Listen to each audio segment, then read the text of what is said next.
Go ahead, Rina. Yes, Noel, it's been a slow and frustrating first two sets para sa ating Cagayan Valley team. No? Kaya ang sabi ni Coach Nes kanina, ang kulang daw sa kanila in those first two sets, yung teamwork nila, wala silang gelling at wala silang coordination as a team. They are not talking, they're not focused in that game. Ang kaibahan nga daw dito ng Army team in those first two sets is everyone is willing to step up for the Army team. Sa kanila daw, mabibilang mo lang daw kung ilan sa kanila ang nag-step up. Malakas daw ang service nila pero parati lang daw na ibibigay nila sa libero ng Army team. Wala daw silang kagulang-gulang sa paglaro. Yan ang sinabi ni Coach Nes kanina. That's why in this third set, he's expecting na mas magiging madiskarte ang kanyang kupunan. More communication and more help to their teammates. Noel? Well, ngayon, nagbabago na yung alignment nitong kupunan ng Army kasi iniiwasan na nga nila si Tinagno. So now, it is Gonzaga. Kanina pahirap si Gonzaga pero buti na lang. Nando si Tina Salas to put it away.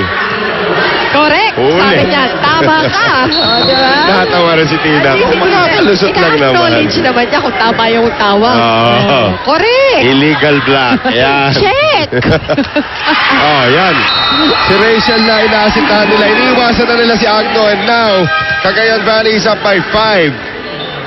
At yan, papalitan muna si Rachel ni Sasha Torres. So, dapat may extra libero na sila sa likuran. That's right. And Cagayan now 6 and free ball given to Cagayan. Here's Tabaquero. Oh, and going... Wide. Oo, wide. Ang ganda sana, no? Mid-hit. Good execution though. Now Jovelyn Gonzaga to serve.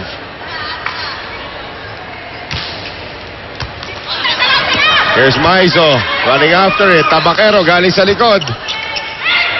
Sala, quick step to Balse.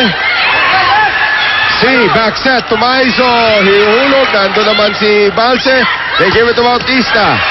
Bautista up. Joust time. Soriano off the hands of Sala. Grabe ang ganda na laban. At ang maganda doon, walang bumitiw doon sa net. Inahangar sa Rupintano. Oo.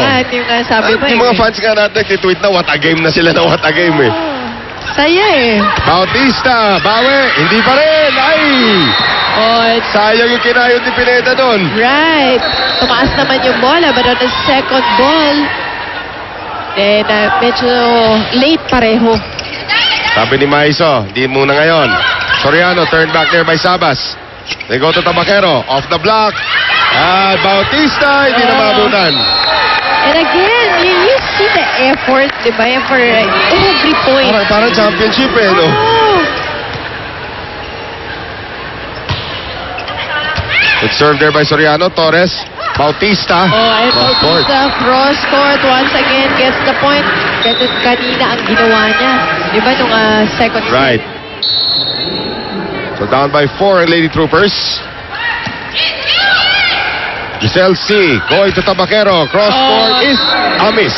Oo. Ay, akala ko in the linesman. Outside. Oh. Coach Rico.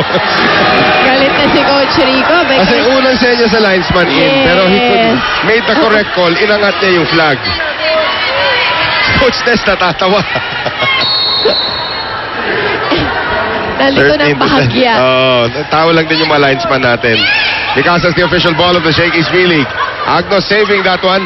Right. Agnes just doing a magnificent job, partner. Tabaquero. Dakis. Salak. Balik ulit kay Rachel. And wala. Naipit si Pineda. Pwesto lang talaga. Inabangan ni Pineda yung down the line ni Rachel. Pero nilagyan ng sa huli, no? Nilagyan ni Rachel ng angulo. Talagang floor defense has been excellent para sa buong Cagayan Valley. Doon mo makikita kung gaano siya kagaling. Imagine Right. all her life, just an open hitter.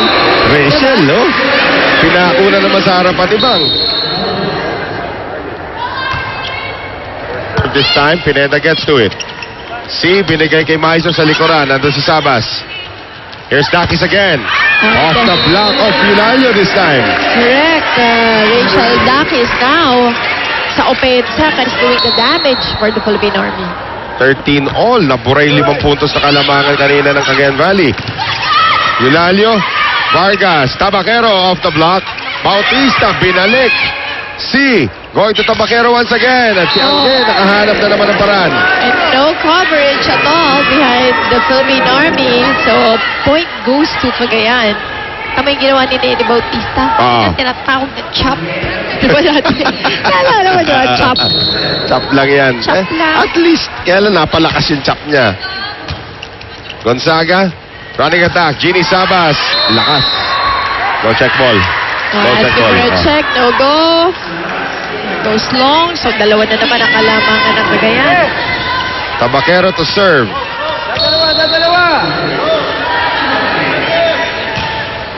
Sharp serve. Sabas on the push. Giselle C. Aiza Maizo sending it to Vargas. Oh, Rachel nag-alangan. Nag-alangan si Jobinit saka si Rachel. 16-13. Cagayan Valley on top by 3.